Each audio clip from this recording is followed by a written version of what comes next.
Welcome back to the next episode with Zeus Gaming UK. Thank you once again for the support I'm getting. I've seen some of you in Mixer now. You've come through, you said hi. I've had some interactions on Discord as well, and the subscribes are growing. So, guys, really appreciate it. It's what I'm trying to do to help and pass on like the mistakes and the things I've learned or pass on the mistakes. No, I'm not trying to pass on mistakes. I'm trying to learn from my mistakes and educate others, teach, help, guide others, not to do the same mistakes I did. But anyway, I digress. So here today we're going to talk about webcams, and I've got a bit of a bold statement. There's three in particular we're going to look at that I'm going to go through, and they're the three that I was considering when I was about to buy. But I don't think it matters what webcam you buy. And there's going to be people that are going to be watching this and being like, well, what the hell? Of course it matters. I want the best quality and I want 1080p and 60 frames. And I've got a point, okay? I think that most people forget about lighting, okay? And here's my point. Hear me out. And I'm going to try and prove this to you as well. So first of all, you're going to buy a webcam that has one or two features, right? So your webcams either can have autofocus, which you might be able to turn off, or it's going to need to be focused manually. Go and try and get a camera without lighting the thing you're trying to light. And by the way, this is why cameras and things have flashes, so that if the lighting isn't appropriate, it can give you the lighting. But lo and behold, go to where you're going to be streaming, get a camera, try and focus it where you want it to focus on without the right lighting, and let me know how you get on. You're going to get one of two things happen. You're either going to get a camera that's continuously trying to zoom in and zoom out because it's trying to pick out the light and feature and focus, or you've got the ability to autofocus like I do on not autofocus, that's wrong. You've got the ability to manually focus it, which I've done here, and you're going to do it, you're going to set it up, and then actually as the lights change, as it gets dark outside, as you put another light on, it's going to struggle. So, I mean, it is currently, I'm in the UK, I'm based just out of London. It is 8:15 on a summer British evening-ish. I mean, how much sun and summer do we get here? And I've got some lighting on that I'm going to talk you through and show you. So, I'm going to pause for a second, and I want to show you with the lighting, which you see him. But now let's show you without these two lights on. Hey, so here we are. I have the lighting behind me. It is bright outside. It's not. It's certainly not dark. And yeah, this is the camera quality that we are currently getting. Maybe you're also kind of thinking, hey, Zeus, that's brilliant. Like, it's light outside. You're trying to use a natural light. Go and stick a light on. Okay, so I have two screens that are at maximum brightness. I have lights on my wardrobe that are on, and I have lights above me that are on, and this is what we're getting. That's a bit better. So I guess the point I'm trying to make here is there's no point going out and buying an overly excessive webcam that has all these bells and whistles and could do everything that you've ever wanted it to do and not have very good lighting. You need to really focus that into your budget when you're trying to decide about a webcam. Either you, let's say you just want to go for the best webcam and you're thinking additional lighting, that's fine, I'll get that straight away as well. Cool. Most people, and if I use my example, I had a budget. I wanted to spend X. And within that budget, what I should have considered initially was lighting. Now, I didn't do that. I went out, like most people, bought a webcam, and then wasn't massively happy with the results. And since I've had the lighting, it's 100 times better. It's indescribable about how much better it is. Even actually during the day, I run these as well, just because how it works and how it makes the actual camera look is just so much better. I need to get onto some other bits a bit later. So once we've discussed about potential webcams, we're going to talk about something called LUTs, and that'll make sense in a little bit. But what I want to do now is actually show you how simple I have my streaming area, gaming area set up. So let's, was it Blue Peter? I swear there was like a little phrase here. Here's something I made earlier. Let me show you a quick video of my desk and how that looks. welcome to my gaming, streaming, general where I live my life desk. And the two things I want to talk to you about the most, actually, from what you can see, are the lights. So these two lights that you see in that video there, for me, are relatively inexpensive compared to when you look at some of the other things that are available. They were £50, I think, when I got them, and I just checked on Amazon, and they're available at the time of this video being recorded at $49.99 for two lights that go into the mains, and they have stands as well with the various colours that you can change if you wanted to. I don't think that's bad. The only lesson I did learn, because I didn't order these to start with, I ordered something else that looked a little nicer, but what it didn't enable you to do was continuously charge whilst using them. So the first one that I bought just one, and I think that was like 35, 40 quid just for the one. It was like an LED screen, white light or warm light, and when I was using it, it would just keep going off, but I'd have it connected into the power. And it took me a little bit of research and Googling to find out that even though it had a cable to charge, you couldn't use the light and charge at the same time. So it wasn't really for streaming purposes. These that I'm using at the moment are completely for streaming purposes. They can run all day and all night if I need them to. They don't get hot. They run off a very low wattage and they give brilliant light. So my first tip when it comes to buying a webcam is buy lights. So there are three cameras in particular that I want to talk to you about.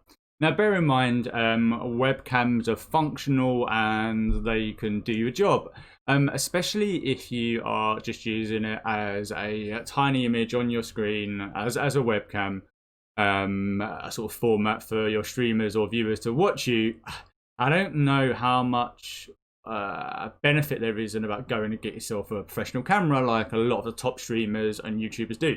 I can understand if you're recording content like this that a digital camera, an SLR, DSLR or something might be worthwhile. However, I'm here recording this for my YouTube channel on a webcam. We digress again. Anyway, so I think that a webcam is actually a pretty easy way to get things started, so I wouldn't worry too much about going on to the nth degree about getting this camera or digital camera or whatever camera you're thinking of, unless you've maybe got one already, and in that instance you're probably better to go with that. So the three webcams that we are going to be discussing today, the first of which that I have is the Razer Kayo. We are going to be discussing the Logitech C920 and also the Logitech C922. So let's start going through these, I guess in reverse order, kind of. So here we go. So the Logitech webcams to start with. So we have the C920, and in particular, I'm looking at the C920 Pro, and then the C922.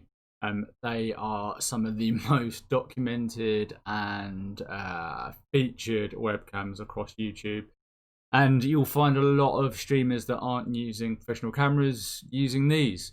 The C920 Pro enables you to upload and stream at 720p or 1080p at 30 frames a second.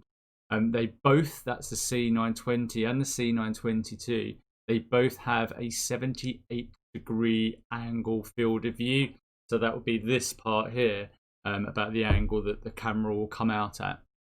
So the main difference between the two, and the biggest feature difference, I guess, is with the C922, so that's the slightly more expensive and upgraded version, you are able to stream and record at 720 at 60 frames a second. So just to clarify, the C920 Pro will give us 720 at 30 frames, and the C922 will give us 720 at 60 frames. I do, though, think it's really important to consider the space and how much of a screen you're looking to fill with your webcam. If you're going to be using this webcam as a small box in the corner whilst you're streaming, and not for any larger video content creation or recording, then I'm really not sure. I can't find a really huge valid argument that you're going to need 60 frames in that tiny space in the corner. But for those that maybe want to be particular and ensure if they're quite animated or moving about a lot on stream, or maybe if you've got lights that are a little bit more faster animated than mine, you want to make sure it's capturing those. However, I do think that the C920 would work absolutely fine in my opinion. So why didn't I go for one of these two? Well, there was kind of two reasons. The first was I like to look outside the box, and I wanted to see what else was available. The Razer Kaio, for me, there was a few features that I really liked, and some that I'm probably about to speak about in a bit extra detail. First of all is the ability that around the outside of the camera we have a light ring. So if you don't have additional lighting, or you're looking to purchase any lighting at a later date, it's a really nice way to illuminate your face and use the manual focus option to get the best quality picture and focus and everything else that you can. There are other features on it as well, including the Razer software that you get that makes a lot of the features very customizable, and you can do quite a lot with it. What I would say though, and I'd say this about any webcam, is it really is the lighting that is going to make the difference. The majority of hardware that you'll hear me talking about, and the majority of hardware that you'll hear most streamers talking about, is never brilliant out of the box. It requires a lot of tweaking, it requires you changing settings to really get what you want out of it. In particular, things like your zoom, pan, your focus, your white balance, saturation, as well as some other bits and pieces are things that you're really going to need to look into when you install any webcam. So whatever you go ahead and buy, please don't be disappointed when you get it out of the box, because they never look brilliant. They'll always take a little while of playing and customizing to get them where you need to get them. I'm not going to go into huge amounts of details about spec for spec or what I think's best, because if I'm really honest, when I asked this question to myself at the beginning of the stream about which webcam was best, I actually don't think it's the webcam that makes much of a deal. I think it's the lighting, and I really feel strongly about that. And I think that you'd get the best out of any webcam you purchase by making sure you've got appropriate lighting, as we demonstrated earlier on in the video. So really give that some thought when you're setting yourself a budget, or you're looking at any webcams that are out there, that the webcam can only do so much. The Razer Kaio matches a lot of the specs and stats of some of the Logitechs with a couple of extra features. One of the main reasons I ended up going for it. It actually has a slightly wider field of view that you can use, up to about 81, 82 degrees. It matches the Logitech C922 in terms of its ability to record. So it will give me 1080p at 30 frames. Or 720 at 60 frames. So that's exactly the same as the C922. We've also got the light ring that I mentioned that illuminates the face, and that has 12 LED lights on it at a 5600K output. So that's quite bright, to be fair.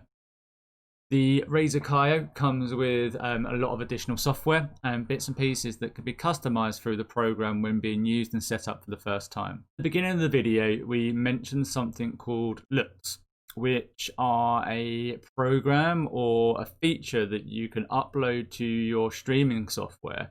It's something that I use on Streamlabs OBS, and you can use it in a variety of different ways.